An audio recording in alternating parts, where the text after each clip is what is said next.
On the morning of my wife's funeral, as I stood staring at the flowers on her coffin and wondering how to keep breathing without her, my phone buzzed a message that felt like it cracked the ground beneath my feet. You need to see this. Don't tell your son or daughter-in-law. You could be in danger if you do. The text came from her boss, Richard Hale, a man with silver hair, sharp blue eyes, and the serious kind of face that usually meant bad news long before he spoke. I barely had time to process it. My wife, Margaret, was gone. My son and his wife were crying in the back. People were waiting for me to give a eulogy, and yet that message wrapped around my chest like a fist. Danger? Secrets? Margaret? I excused myself from the church, claiming I needed a moment alone. But really, I drove straight to the address Richard sent, an industrial building with no sign on the outside, tucked between warehouses at the edge of the city. The air smelled of rain and concrete. The sky was that dull winter gray that made you feel abandoned even in a crowded room.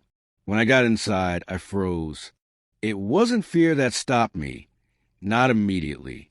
It was confusion. The room was filled with screens.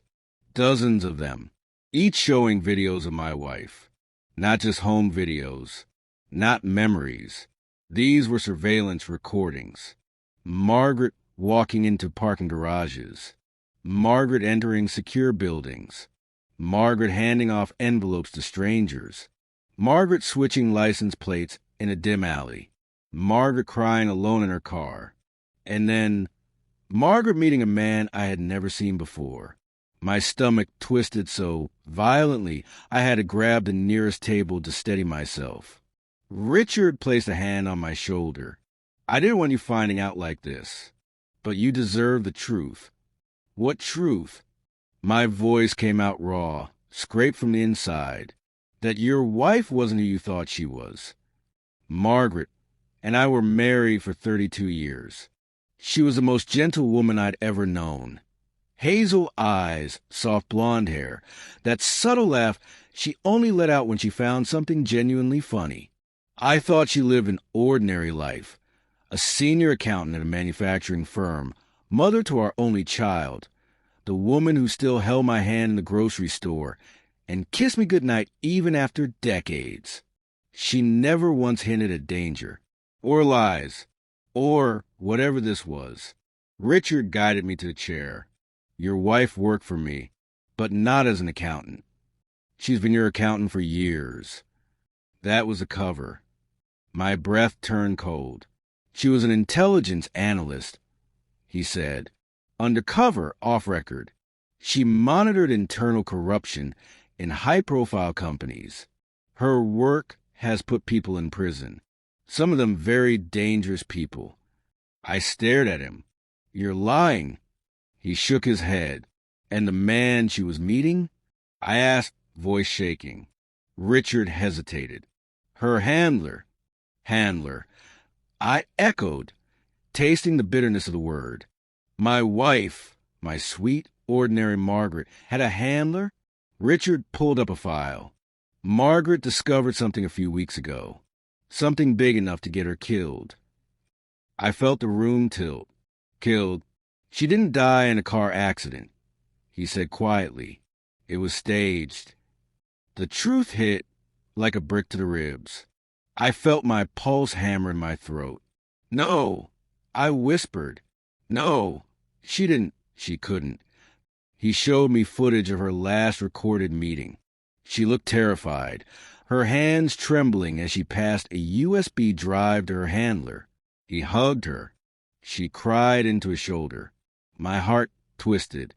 Her final file implicated someone extremely powerful, Richard continued. Someone who knows your family. Someone who knows where you live. Someone who knows you were her closest connection. Who? I demanded. We're still trying to confirm, but we think they're watching your son. I shot up from my chair. My son, which is why you can't tell him. If he or his wife know, they'll become targets. My world was spinning again. Then why tell me? Because Margaret left something behind for you. He handed me a sealed envelope with my name on it, written in her handwriting. My knees nearly collapsed. Inside the envelope was a note, trembling with the indentations of her writing. My love, if you are reading this, it means I couldn't keep the danger away anymore. I didn't tell you because I wanted to protect you and our son, but you will be dragged into this now. Trust no one except Richard. And remember, nothing is as it seems. M. Tears blurred the ink. I read the message 3 times, each pass breaking me in a new place. After a moment, I asked Richard, "What do I do now?" He looked at me with a gravity that chilled my bones. "We need to move you. Tonight, they may already know you've seen this. But my son will protect him," he said. "But if you go home, you'll lead them straight to him." Every instinct screamed at me to go to my family. Protect them. Hold them. Tell them everything. But if Margaret died trying to keep this secret away from us, I couldn't undo her sacrifice. Richard pulled up another video. It showed Margaret being followed. A black SUV. Different plates each day.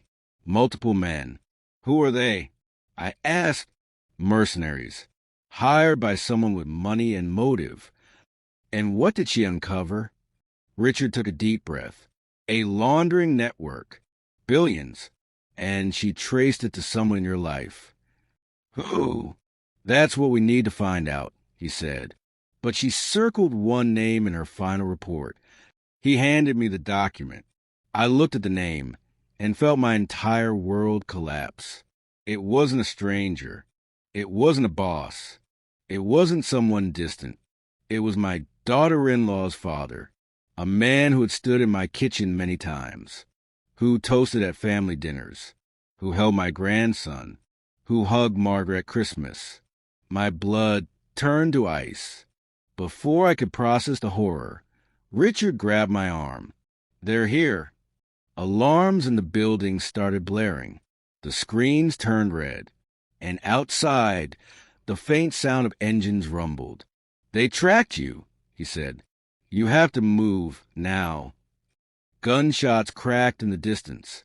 Everything became a blur, running, cold air, back exits, tires screeching. But one thought stayed sharp and burning in my mind. My wife died to protect our family, and the man who caused her death had been sitting at our dinner table for years. And now he knew I knew